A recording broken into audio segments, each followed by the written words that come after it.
Well, my friend, I have the answer. Bible Way Hibner Memorial Church of God in Christ presents Chain Breakers, this and every Sunday at 9 a.m. here on WHYL. From the L.B. Smith Ford Lincoln Studios, Oldies 102.9 is WHYL Carlisle. Welcome to the Real Estate Radio Guys, your weekly source for all things real estate. We're your hosts, real estate broker John Rainville and your mortgage expert Kingsley Harmer discuss everything from mortgage rates to home staging for foreclosures and everything in between that affect the daily real estate market. Real people, real questions, real answers. Today's show is brought to you by www.pagoloan.com, your source for new mortgage loans. NMLS number 1018.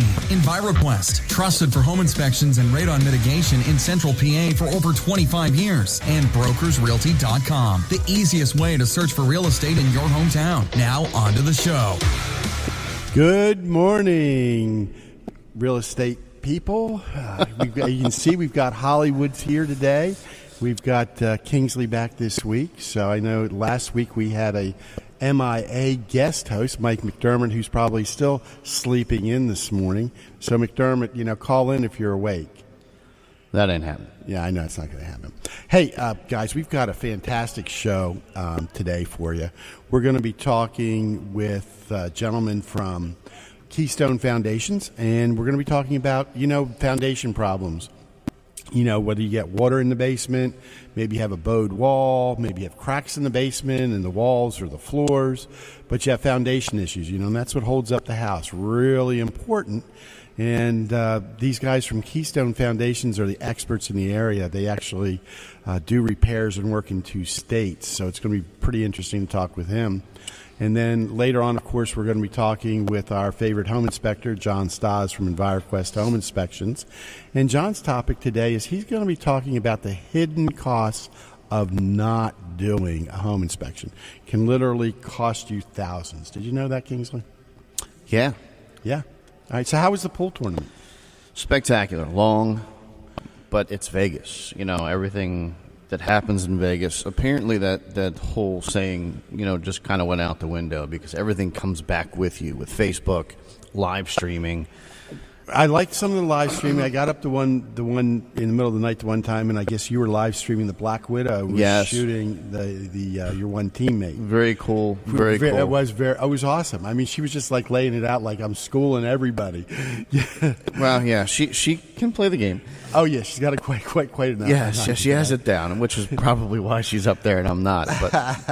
But she's actually a cool lady. Mixed in with the fact that she's amazing at pool. So, it was a good time, and we all had a great time. It's Vegas. How can you not? Hey, it's Vegas. So here you are. You end up spending your nights till 3 in the morning there, which is like 6 in the morning here, and it's almost like you have to revert back to your 21 again. But, you come back and reverse 3 hours and try to get back in the swing of things and then be here in the morning. I'm like, yeah. So I'm working on it. The whole clock thing's coming back to me. Hey, I saw something interesting on one of my news feeds this morning. So Freddie Mac is getting away from. They actually have a product, I guess, where they don't need appraisals on a purchase. I knew they were doing that, testing that on some refis, but now they've approved that product for purchases. What can you tell us about that? It's in its beginning stages, just like anything else. It's just being tested by some of the companies. Not everybody's utilizing it, but I'm interested to see how that goes because we've got a loan program coming up where we can close in 10 days, and that aspect of it is certainly part of it, along with our zero credit scores now. The ability to do zero credit score. So if you don't even have a credit score, we can do an FHA loan.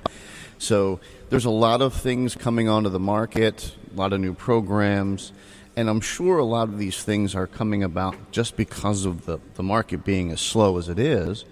There's no inventory. It seems to me right now from the real estate broker side, I mean, this week was living hell because we're having so many deals where all of a sudden it seems like the underwriter or the appraiser is making problems where we've never seen them before. This week I had 2 foundation issues where I was being called for an FHA structural integrity letter, and I can't tell you the last time I've ever been asked to get one of those. Well, as much as I hate to say that underwriters miss things in a normal daily routine, the fact of the matter is when there's half of the loans They read in more. the pipeline, they've got a little bit more time on their hands and they dig into it sometimes a little more, or I shouldn't say that. I mean, they dig into it probably about the same, but as I do, is if you have more time to read an article, you're going to pull one more thing out. Okay. So More time, you got to justify their job and stay like they're compliant. yeah, and most of the time, it's just work with the underwriter. They, at the end of the day, are the ones stamping it, and Right. if anything goes wrong with the loan, it comes back on them. So Both times it came up the day before settlement. I mean, we had to really scramble. But it wasn't your company. I mean, no, it wasn't your guys' loans. It was Well, on I know that. listing. It was on listings we had. Well, hey, let's get started here. Good morning, Will. Are you there? I am. Hello. Fantastic. Good morning to you, sir. Can you tell us who you are and tell us a little bit about your company? Yeah. Well, my name is Will Neptune. I'm a foreman with Keystone Foundation Repair, and we do a vast majority of all kinds of different foundation repairs, and then we do all the way up to kind of more simple things like concrete leveling for slabs, garage pads, sidewalks, and things like that. We do waterproofing, like you said, if you have moisture in your basement, and just about anything in between. And what's your geographic area? I know on your website it says you do Pennsylvania and Maryland. Do you go as far north as like Danville? Yeah, honestly, it's one of those situations where if the numbers are right for the homeowner or the customer, whoever that might be, and our side, we'll pretty much go just about anywhere. We don't typically go more than about a 4-hour radius from Carlisle, Pennsylvania. But yeah, I mean, if we can get the numbers to work and everybody's happy, we definitely are more than willing to do the work. Awesome. So I really didn't realize that your company was that broad, that you guys do everything, really, like from the concrete leveling too, and the waterproofing, plus the foundations. That's really interesting. So, Will, can you tell us? Right now, we're seeing a lot of problems in the real estate industry, obviously with older foundations, and I'm sure that's keeping you guys in business with all the rain right now. Very much so, yeah. So, I mean, we're seeing, we run across everything, and as I'm sure you do. So we see stone foundations. Every once in a while, we still run into like a dirt basement. But you guys also do, let's just start with, I guess, really with waterproofing. That's one of our customers, concerns. Can you sort of tell our listeners a little bit about how you guys handle that process? I'm sure there's different ways depending on what the problem is. Yeah, that's exactly right. It's all pretty contingent on, the specific home and their specific needs. I'd say more popular than not, we do, an interior waterproofing system where we'll drill small holes, little weep holes at the very bottom of the block wall, and then set up a drain system right up against the block wall. So any water, any moisture trying to get in the basement, we give it an easy place to go, because that's what water does. Everybody knows that. Water finds the easiest way. So we basically just make a little express lane for the water to come in and then channel it to a pump and get it the heck out of there. So there's like sort of, in that case, is there sort of like a groove around there, or is that something that's actually under the concrete? It'll be under the concrete, right up against the wall. We have this stuff that's like a waffle board. Yep, I've seen that. Yeah, so what that does is it'll keep it very tight to the wall, so you can still have, furniture, or you can still even frame around it. It's very minimally invasive, And, a lot of people could probably even see our waterproofing systems and not even know that it's there. It's pretty low profile, and by the time we leave, there's really not much to see. So with these systems, you can still finish the basement? I mean, is it to the point where you feel safe enough that even if there was a huge rainfall, you could carpet the place around it? I mean, because it's all being channeled away, correct? I mean, at this point, it's more or less just a humidity factor. So obviously, you would want to have a humidity or a dehumidifier running. Yeah, I always tell customers and homeowners a dehumidifier is like kind of a must. I mean, I have one in my basement. It's always on 365, and they're so advanced now. I mean, you just set it to a humidity that you're okay with, and I mean, this thing might not run for a week, and then it might run for 2 weeks, depending on the moisture level. So, but yeah, I wouldn't see any problem at all with finishing, once we leave.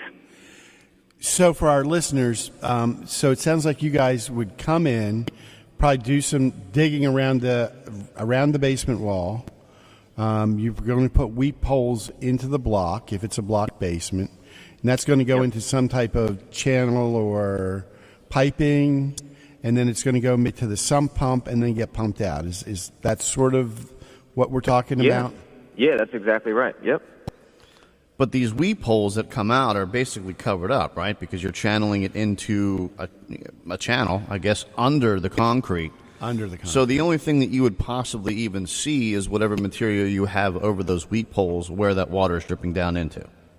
Yeah, so right up tight against the wall, usually sticks up just a couple inches, is the waffle board, and that waffle board will actually cover the weep holes. The weep holes are generally going to be below the grade of the concrete basement floor.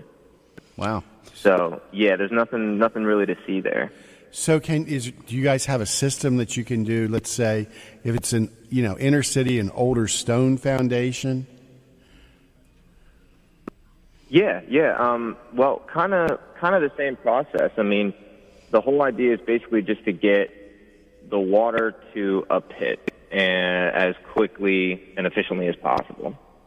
So it's kind of like a French drain setup where you're really just trying to give the water an easy path out of there. Now, with that whole system, do you still, let's say, for example, it's a cinder block wall. Do you, at that point, I'm guessing you're able to still seal the cinder block wall, with dry lock type of material. And yeah, definitely. Either paint it or dry it, because at that point, the idea is you're not going to, even if it rains hard, you're not going to have that weeping through the cinder block walls because it's all being whisked away. Is that correct? That's exactly correct. And the dry lock actually, in my opinion, and a lot of the other, the guys at the company will agree, if you have weep holes and you have a place for the moisture to go, the dry lock can be a great thing, like you said, because the moisture is going to find, the holes and go out that way. But if you don't give the moisture a place to go, like a direct path, the dry lock can actually sometimes work against you because it'll just retain the moisture in your block wall, and that can actually break down the cinder blocks a lot faster. So when you see a wall that has the dry lock on it, you can tell it's doing its job, but you can also see that it's starting to bubble in certain areas, and that was really just the paint, if you will, or dry lock system retaining that water behind the wall. Is that how that, am I reading that right? Yep, yeah, that's exactly right, yeah. So it's good at keeping it, away from the basement, but the problem is then it does what it's supposed to do, which is trap the moisture behind it, and that can be pretty destructive to your block over time, just like anything else. Now, real quick, this is obviously, I would say, probably a new way of thinking about doing it, because most people would say, well, obviously either A, dry lock, or B, dig up my house around the whole foundation of the wall down to the basement floor and seal it from the outside. Is that something you do, or is that a way that's literally been kind of thrown out the door because this is so much more successful? So it's definitely not done away with. We actually do those quite a bit, kind of for short, call them dig outs sometimes. And we'll do full dig outs, again, depending on the situation. If somebody's getting just an obnoxious amount of water, and really if they have the budget for it, that's much more invasive. You know, as you can imagine, you're gonna have to have equipment in the yard and all that. But yeah, if you can waterproof it from the outside and then get a drain going, we still do that. I'd say on a weekly basis. So a gardening shovel and some roof tar is not really quite how that works. No, that's correct. It's not. I mean, I guess you could, but you'd be there for probably a couple months. So, Will, do you see poured concrete foundations that you guys have to put systems in? Yeah, would be the short answer. Poured foundation walls tend to be, with somewhat newer homes. They're it's hard to say. I guess like a lot of times newer homes kind of have an exterior drainage system of some sort. I think the problem we run into a lot of times with poured foundation walls is they'll crack, and sometimes that's due to not compacting correctly when they pour it, or sometimes houses just settle sometimes, and the poured foundation walls have a tendency to crack, and then in that crack is where the water will come in. And we do what's called a urethane crack injection for when that happens. So and theoretically, then, when you have a new home being built and you've got poured concrete, if it's done correctly, that basement should, in essence, be watertight. Is that correct? Yeah, that's the idea. Yeah, that's definitely.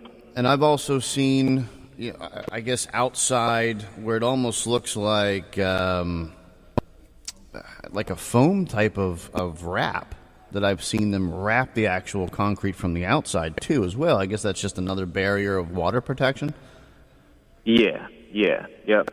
And a lot of times, the channel, if you will, like I was describing for our waterproofing systems, a lot of newer homes, between the foundation wall on the interior, between the poured wall and the basement floor, there'll often be like an inch gap, and that's the same principle as what we try to achieve with our waterproofing systems. So a lot of times newer homes actually kind of have these systems already in place. Now, are these some of the systems? Let's say, for example, you're saying you do a lot of dig outs on a regular basis. When you dig those foundations out and you've got access, down to the concrete, floors, do you actually wrap them or do you coat the walls? What kind of systems are you putting in place there? Are you, waterproofing from the outside in, obviously? And I'm guessing you do this for a lot of basements that are already finished, because obviously the first way would be a little bit more invasive and having to tear walls out to get access to the concrete, et cetera. So what sort of systems do you put in place from the outside if you're digging out around the house?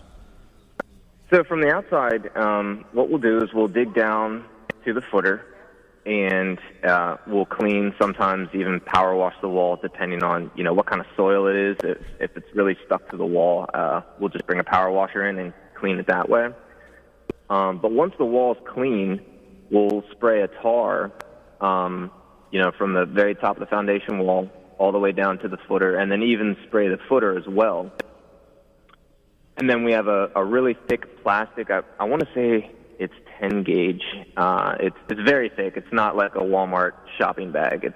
It's a very thick plastic, and we can actually put that plastic over top that tar, and then down where the footer is, we'll put in a drain and pipe that accordingly.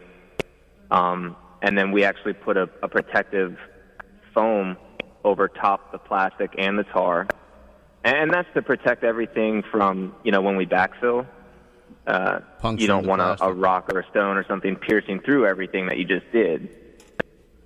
So, and then it'll get stone, just like, a lot of places where you want good drainage. So we'll stone the pipe at the bottom and then backfill.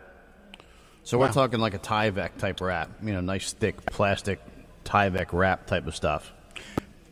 Yeah, I'm picturing more like what they would put under, or over the stone and foundation. Maybe it means 10 mils thick. That's pretty thick plastic. Yeah. So, Will, let's move on to some other questions. I mean, just regular foundation problems that we're running into and see what you might be able to enlighten our listeners on. We're seeing the house up in Danville that I was talking about. It's an older home. It's just like you were saying, it's like 60 years old. So, they didn't probably use the interior and the exterior footer drains when they built it. But the front wall in this particular home, and I know you're not seeing it, but over a 30-foot run, it's got about an inch and a half of a bow in there. Is that something that your company handles?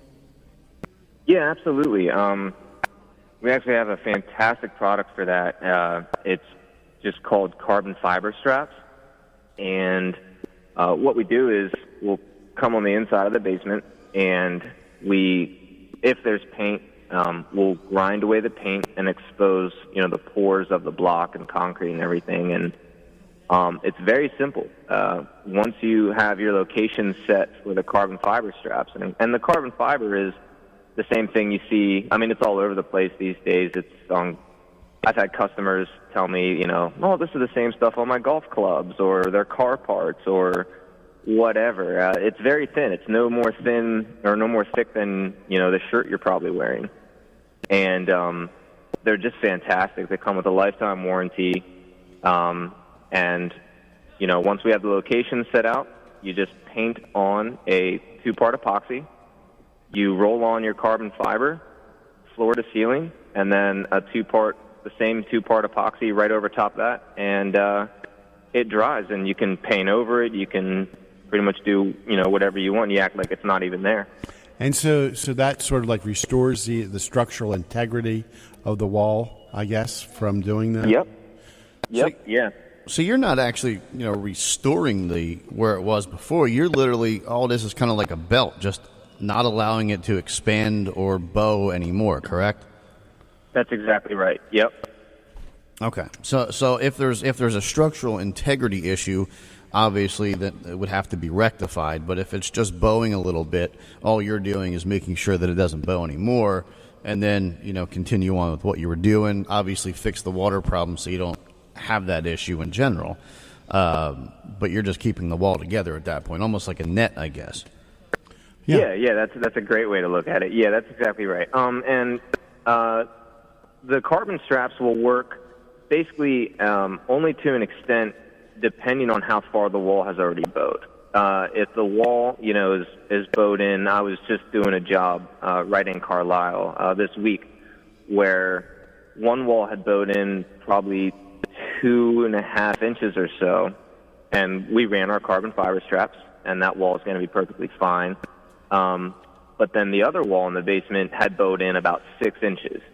And because of that specific scenario, the customer and us opted for actually rebuilding the entire wall. So in that situation, I'm making just several assumptions that you would jack up the house on that side or whatever, and actually remove the existing block wall and then reblock it back in. Yeah, that's exactly right. Yep, we put up jacks and we jack up the first floor and relieve some of the tension that wall's under, and it'll be removed and then ground up rebuild. So I got to go back to these carbon fiber straps real quick because they sound amazing.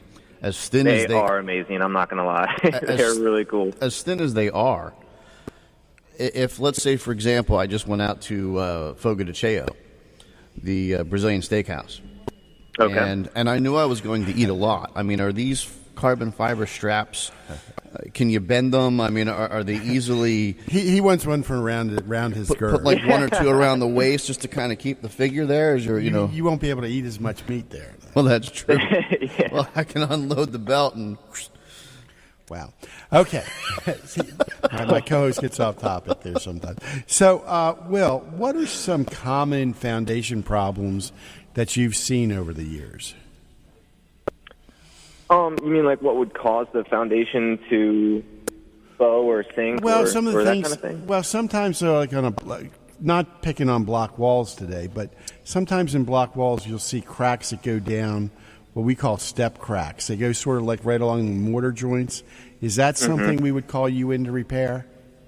Yeah. Stair step cracking. That's we see that all the time. I would go ahead and say pretty much every day.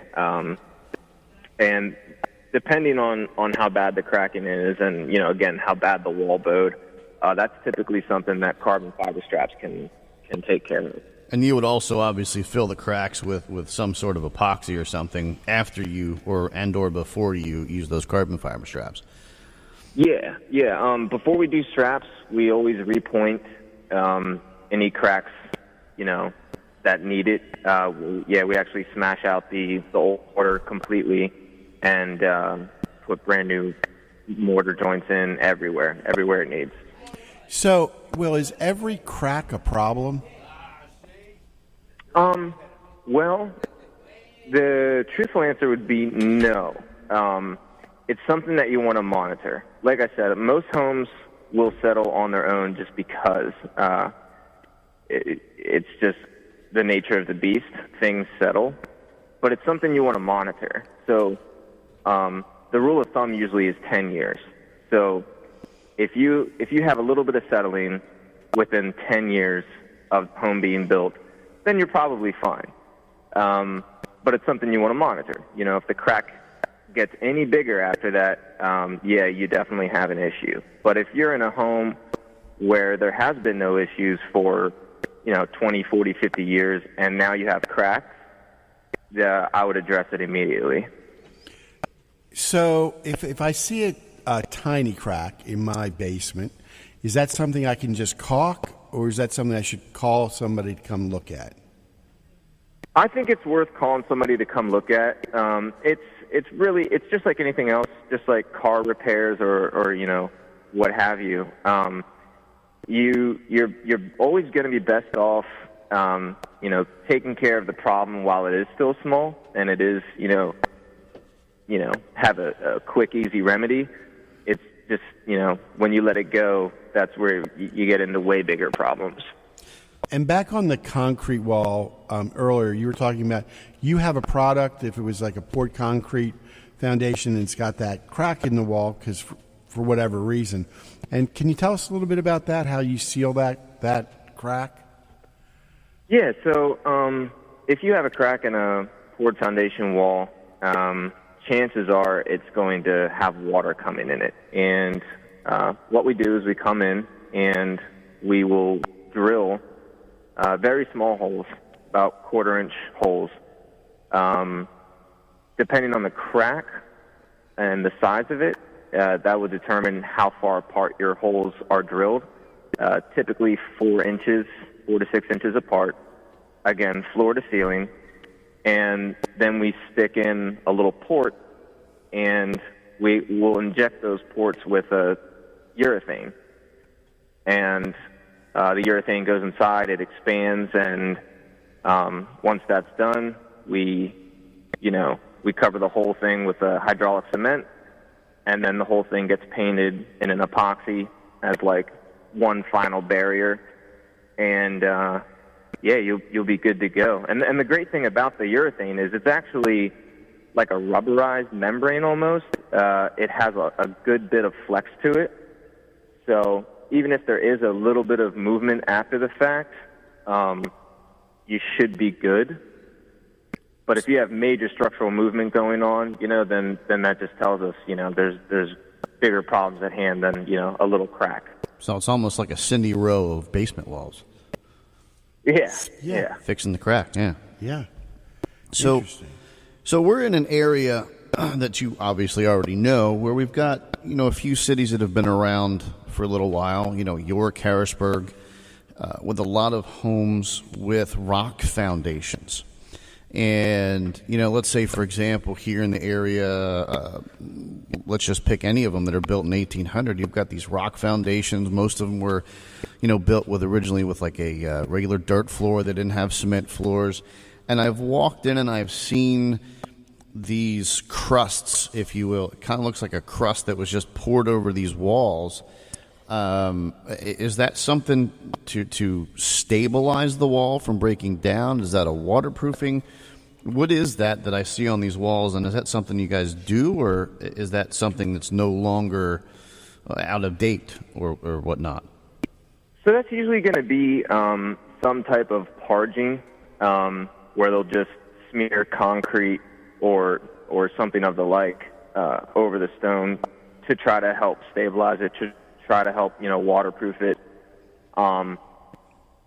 It's kind of like a Band-Aid. It doesn't usually do the trick. Not saying it never works, but no, I don't think we would show up just to parge a stone wall. Yeah, that's kind of. So what do you do to a wall that's still exposed? Like an older wall that's still exposed, and you're starting to see, maybe some signs of the possibility of structural breakdown, or at the very least, there's water coming into a basement like that. And it's an older home, and you're thinking about pouring a floor to try and get some use out of it. What do you do with a foundation wall like that today? So we can still do waterproofing systems in them. If you're gonna, want to pour your floor down there, very similar, waterproofing systems to, a block wall or what have you. And as far as structure goes, it would really be kind of job specific as far as, what we could do for that. And that might be starting to get into the whole other thing we do, which is piers. And we have a couple different kind of piers we can do to help, stabilize foundations that are sinking and settling and everything after the fact. And again, like you said, this is going to be in structures, a couple hundred years old, where once you have any movement, really, that tells you there's something going on. You have something that really needs addressed, because at that point, it should have been settled. It should have been, where it's always going to be. So, Will, if you were building a brand new home today, what type of foundation would you want in your home? Well, to be honest, I'd like a block wall with rebar and concrete core filled. That is about as structurally bulletproof, in my opinion, as you can get. And then I would, if the lot would allow for it, I would like the exterior drain myself with the tar, the Marflex, and everything, like I was saying earlier. Just because if you're breaking ground and everything's a mess, already.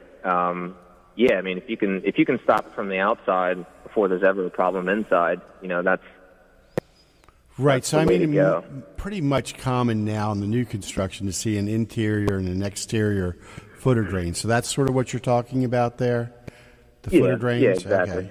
Okay. So a block wall filled with concrete over like a poured concrete with steel beams. Well, he's got rebar in there too. Okay, all right, yeah. So that ain't going anywhere for a while. It's not going anywhere. Yeah. And that's actually if we have a block wall that's kind of past the point of carbon fibers, but not quite, not quite to the point of ripping out. What we can do is actually dig out the exterior and push it back and actually get rid of the bow. And then we'll do just that. We'll actually drill holes in the top course of the block, shove rebar down all the way down to the foundation, and then come in and fill it up with grout and fill it up. And and then a 3-inch layer of polyurethane.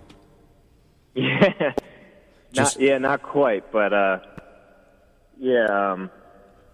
polyurethane. Hey, I'm going overboard here. So, you know. Yeah. You really want this thing bulletproof. Yeah, it's waterproof. This thing will float. I mean, if we get another 40-year flood, we're this basically thing will... building a boat at that point. Exactly. So, what is if somebody wants to get a hold of you and come out and take a look at their foundation, look at the cracks? I mean, you'll come out and look at the property. I mean, is there a fee? Is there a charge? How does that work? The process? Oh yeah, so you would just call the office, which is on our website. Can I say the phone number? Is that okay? No, we want you to. Yeah. Please, yes, please. Oh yeah, yeah. So the office number is 800-822-8880, and no, we do 100% free estimates, and as far as I know, they're good for at least 6 months. Sometimes, people want to do it, but, maybe holidays are coming up or they just did some repairs to their car or whatever. So our estimates are good for 6 months and maybe even more, depending on the situation. And right now I'm thinking would be the best time to get these estimates done, because before you go into the winter months where you've got ice issues and expanding, if you've already got a crack, try to take care of it now before it could become explosive. And of course, from what I'm hearing, we're supposed to have a pretty bad winter. So if we've got, more snow, more ice, more cold weather than normal, and you've got issues already in your basement, trying to get that work done in an emergency situation in January when there's, a foot of snow on the ground is going to be pretty difficult. So I would give you a call. And they've got a really easy website. It's KeystoneFoundationRepair.com. Doesn't get any easier than that. Yeah, no, pretty simple. And Will, what's your last name? Neptune, just like the planet. Well, no, I would say it's like the water god, right? Isn't Neptune also the water? Nobody thinks of that. Everybody goes to the planet, so that's what I've always stuck Nice. with. I never even thought of that. Yeah, he's a god of water. That should be worth a raise to you. Well, I think he's in the right industry. I'm saying, Scott, if you're listening, I hope you heard that. Yeah, Scott, I Yes, think Scott. he deserves a raise just because of that name, because you've got the water god working for you. And there's a marketing right there. I mean, that's right. Come on. If I have a problem, I want him to come in. I want the Neptune god to work on my house and fix my issues. Absolutely. Yeah. So, visit the website, which is KeystoneFoundationRepair.com. KeystoneFoundationRepair.com. And their phone number is 800-822-8880. Tell them the Real Estate Radio guys sent you. And, thanks for coming on, Will. I certainly learned a few things. I certainly learned a few things that I shouldn't do, which is what I was planning on doing with the garden shovels and whatnot. Well, he's seen that as seen on TV, that product that you can just the Flex Seal. Yeah, the Flex Seal that comes in white and black. They say that'll lock anything up. That's right. Make a screen door into a boat. Yeah. Well, thanks again. Thanks again, Will. Really appreciate you taking your time to join us this morning. Have a great weekend. Thanks for having me, guys. Talk to you later. Wow. I learned a lot, too. I did, yeah. Yeah. I mean, I've got a couple things for him to look at. Maybe have to make him go all the way up to Danville on one and take a peek. It's worth it. Absolutely. And water issues, as you and I know, can really destroy a property if not handled correctly. Right. Or if not seen, for that matter. So if you've got a leak or water, leaking into the basement, that could cost you thousands of dollars in repairs, I would imagine, or at the very least, wall, foundation, structural, all kinds of fun stuff. Speaking of, costing you thousands of dollars, we've got John Stas from EnviroQuest hanging on the line here, and John's going to be talking about how not doing a home inspection, the hidden costs of that it can cost you thousands of dollars. Good morning, John. How are you doing? Hey, good morning, guys. Great. How are you doing? We're doing good. No soccer game. You're just relaxing today? No soccer game. Practicing a little bit here. Poolside? Yeah, poolside. Very nice. Rooftop poolside. Hollywood had a rough week out in Vegas because he's wearing his sunglasses in the studio. It's bright in here. It really is bright in here. And I have to, keep the roll going. It'll wear off over the week. So, John, what can you tell us about the hidden costs of not doing a home inspection? Well, some of the things that I've noticed over the years are, home inspection. A lot of times, when you look at a house, maybe you're looking at several houses. You're maybe there for half an hour, 45 minutes, and I find that people a lot of times they're confused as to even which features they say, was that this house or was that another house? As far as the features of the home. It's a huge purchase, and spending a couple hours in the house with a home inspector, number one, we find things that, of course there's the disclosure, but we find things that maybe the seller isn't even aware of, problems that can exist or conditions that need to be corrected. And number two, when you're buying a house to live in, it's sort of different for an investment property. When you're buying a house to live in, there's a lot of emotional things that you're thinking of. You're thinking of, where am I going to put my furniture? Does it have enough rooms for my usage? The location. So there's a lot of emotional attachment that goes with, buying a house or a home, to live in. So it's real easy to get caught up in that emotional attachment, whereas when you do hire a home inspector, they're objective. They're going to objectively analyze the house and point out things that you may not see because of your, emotional involvement in that transaction. Well, let's tell them. I'm going to tell them a real world one from just this week. What your guys caught on, for one of our buyers, which ended up saving the buyer thousands of dollars, way more than the fee for the inspection. The seller had noted on the disclosure that the heat pump on a 2-heat pump house, that the one unit was replaced in 2016, right?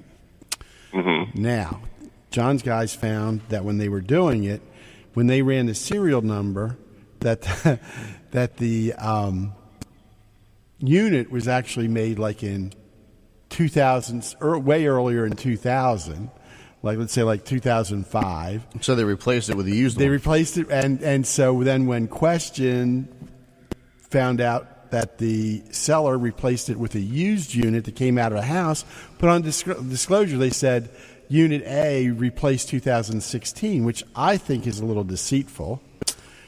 I would tend to agree with you. But whereas his inspectors, and you look and you make the assumption, they replaced that unit in 2016, and a lot of these things, because they're inside, you can't tell. They still look new and fresh.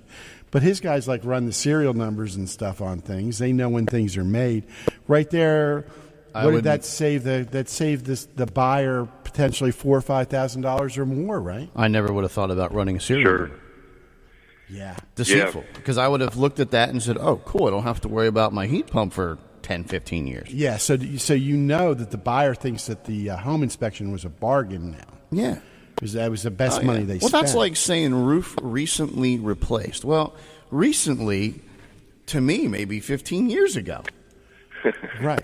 Because I've owned the house for 30 years. Well, so right there, that's one of the ways John's guys, thousands of dollars. Yeah, easily. And a roof, for that matter, could cost on a sizable home could cost you anywhere from $8,000 to $15,000. Or what we were just talking about, John's guys pick up the foundation problems, and I'm going to tell you what, they're not cheap to fix. I can't imagine they are, especially if you're doing the foundation dig out. So, John, some of the items that you catch that could be thousands of dollars for the consumer, things like what? Like radon and water systems, foundations, roofs, heating and cooling systems. Let's talk about foundation real quick. When you go into a home inspection, John, and you've got a finished basement, how do you catch, an issue with the foundation of the wall or leak issues when you've got a finished basement? Sure. Well, there's some detective work, If the basement's finished, we look really closely for signs of moisture. You look down at the baseboards. is there a stain on the baseboard, which could indicate maybe water came through the wall behind it. Look for like a moldy or musty smell if there's too much moisture getting into the basement. Look for, of course it's hard when it's finished, but, for example, little things that a home inspector is going to pick up, like, let's say a drop ceiling, those ceiling tiles. If there's too much moisture in that basement and you have a suspended ceiling, the tiles will sag in the middle. They'll all start to sag, and that's a clear-cut sign. Hey, look a little closer. Try to figure out, there's too much moisture down here. So sort of some detective work. We look at the outside, little things like, let's say a patio that is sloping towards the house. So we look for caulking where that patio abuts against the house. And then, sometimes we'll run a hose and put water on it, see which way the water flows to make sure the water is draining off that patio. An average patio, maybe $4,000 to $6,000 to break it up and re-pour it if it's sloping towards the house. So all these little signs, water, I think, is probably one of the most damaging things that a home can encounter, whether it be from a roof or a foundation or just plain old sloping and or grading of a house. So the universal solvent. Yes, it is. From a standpoint of just a typical home buyer, these are all little things that I would say most people don't know what to look for. And unfortunately, if you just go in blind and blindly accept what a disclosure tells you, in this particular instance with the heat pump, it literally could cost you a lot of money. So that bargain that you think you're getting is really costing you lots of money that you may or may not have because you just put it all out to purchase this home and maybe just had to put furniture in the house, and then all of a sudden you've got this major issue. Now, I don't know whether or not pre-existing conditions like that would be covered under homeowners insurance, but now it just becomes a whole nightmare of having to worry about your home, the structural integrity of your home. It could eventually obviously become a health issue with mold, etc. All could be avoided simply by having a home inspection done on a property that you're getting ready to spend hundreds of thousands of dollars on. Yeah, talking about pre-existing conditions, with our home inspections, we ask that, it's not essential, but it's important for the buyer to come to the inspection and go through with the inspector, because there are some things that are considered what I call a gray area.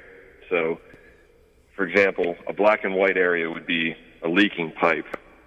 No seller or hardly any sellers would come back to you and say, "Oh, I like it that way. That's been leaking for years. We're not going to fix it." Most likely a leaking pipe or a plumbing leak, nobody's going to argue about getting that fixed.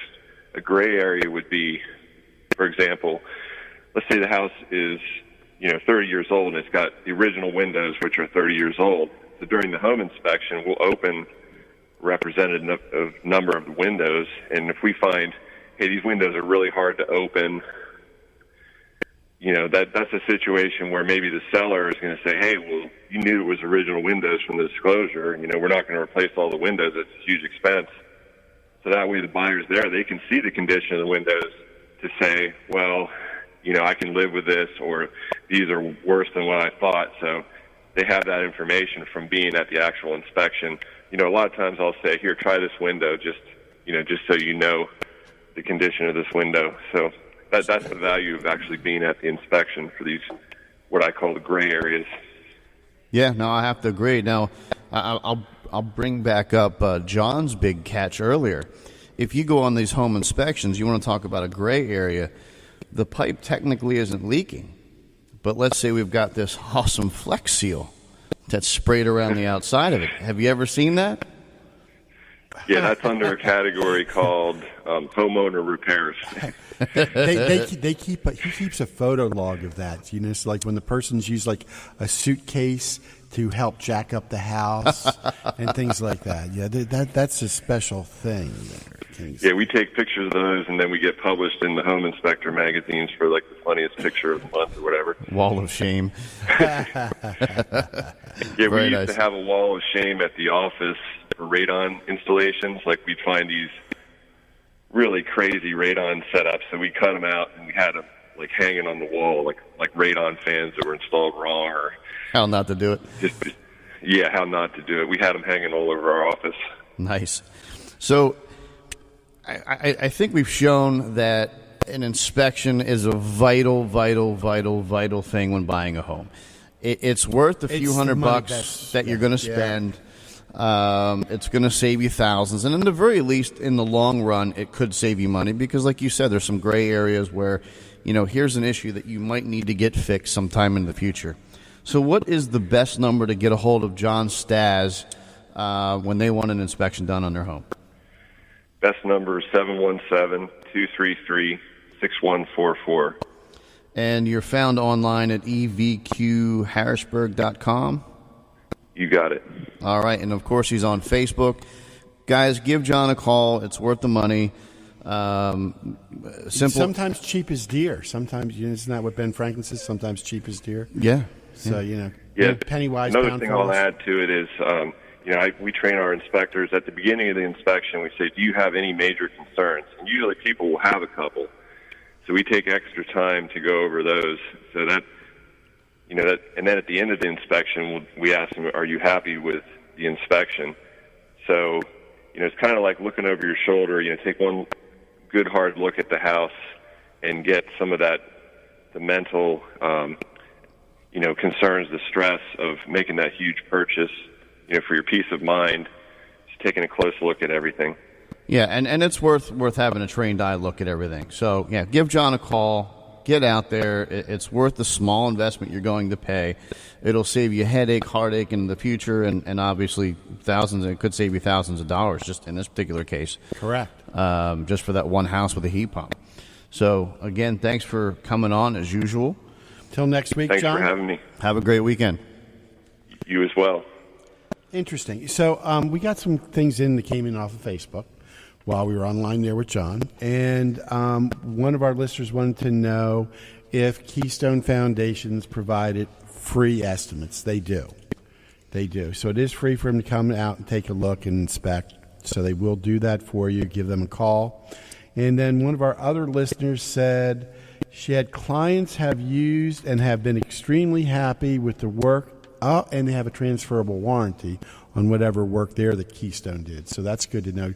We didn't get into that with the No, we didn't. And I'm sure Will could certainly go over all the specifics of that as well. But it is nice to know that if you have this work done, it is a bonus, when selling a home to be able to mention that. Well, I just want to mention, too, we're down to about 160 tickets left out of our 1,000 tickets that we've been giving away for veterans and first responders down to the Barnstormers game for September 10th. Going to be a huge event. It's the last game of the season there for the Barnstormers. And Jesse Storm and his team from our Lancaster brokersrealty.com office has been diligently giving them out, and you'll actually see them out at most games. They will have a marketing table set up. So we actually even have seats with brokersrealty.com logos and Jesse Storm on. It's pretty cool. Those. They're pretty nice. Yeah. Extremely gorgeous stadium. Nice clubhouse. Very nice. First rate setup there.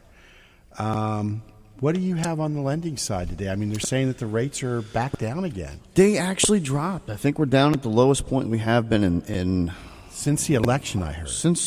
In months. So I don't know why, but I'm going with it. I mean, it's a good thing. I mean, rates have ticked down. So if you're looking again. to refinance or buy a home, now's the time to do it. Even refinance. If you missed that quick bubble that we had, last year, my God, we even have some pricing specials going on. For even the lower FICO scores. So if you think you've got a lower FICO and your rate's going to be too high and you don't have that opportunity, call in. The number is 717-200-4800. Take a free look. You can go online to pagoloan.com. Do a quick pre-qual. We'll see what kind of rates we can get you. There's a ton of programs. Right now is a great time. I know the inventory's low, but there's a lot of new builds. Yeah, and we can actually look, to try to find you the right property, or get one that needs a little bit of work, and Kingsley can get you the financing to do that. Want to give a blatant recruiting call here for brokersrealty.com. This week on Tuesday, we're going to be opening up a new office up in Cole Township. So, people up there, realtors, Shamokin, Ashland, Wilburton, give me a call. Give me a, private message me on Facebook or call me. Google John Rainville, and reach out to me. We're only looking for like 4 or 5 good agents up there. We're not looking, if you're a bad agent, don't call me. Does anybody think they're a bad agent? Some don't even know that they're bad agents. I think some don't even know they're agents. They're secret agents. So next week we're going to have Gil Rhodes on. We're going to be talking about all things wet. We're going to be talking about, this week was wet basements. Next week we're going to be talking about wells and water treatment systems. Like saltwater systems? Well, I guess, yeah. I mean, water softener systems, how to get the stink out of your water if it smells like sulfur, what they do with lead, what they do if you get fertilizer in your water. Well systems for well systems, those shocking systems and whatnot. Absolutely, Right. all of that. We're going to water. find out the real dope on the scale ban that you see advertised on TV. Yeah, I know. Yeah. We're going to have a good. Yeah, show I'm a next sucker week. for that stuff. As seen on TV, like Flex Seal. There's a whole aisle in Walmart on that, just as seen on TV. Yes. And most of the stuff you look at, you're like, this is cool, but I don't know if it's going to work. So, in any event, as always, a great show, great week. I'm glad to be back in town. I'm glad to see you back. We got a lot of stuff coming up, I think, don't we? We've got a lot of great shows coming up, a lot of things. We're going to be out at Jamesfield Manor. Yes, we on are. Thursday. So we're gonna be broadcasting on the internet live from Jamesfield Manor.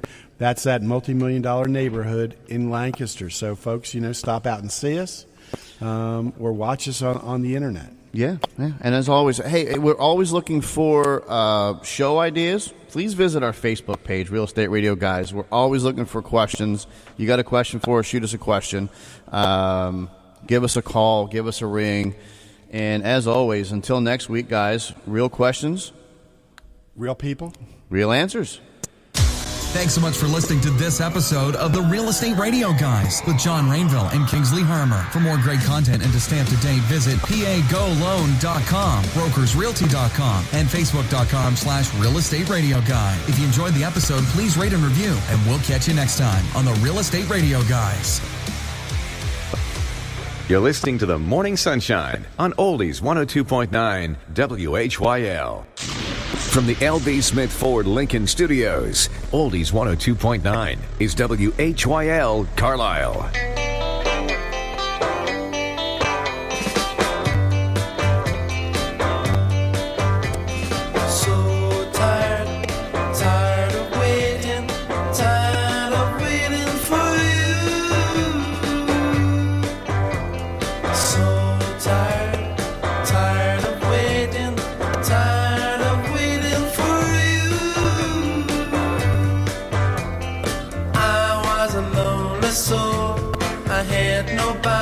Till I met you, but you keeping me waiting all of the time.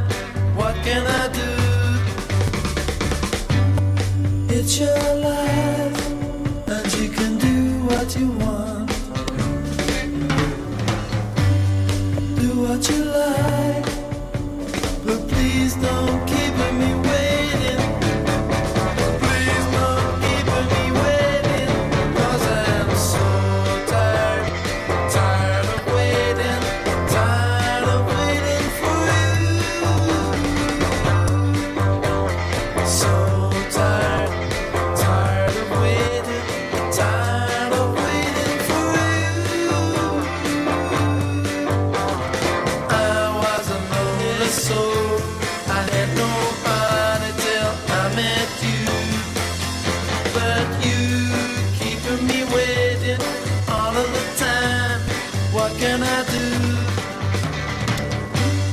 It's your life, and you can do what you want.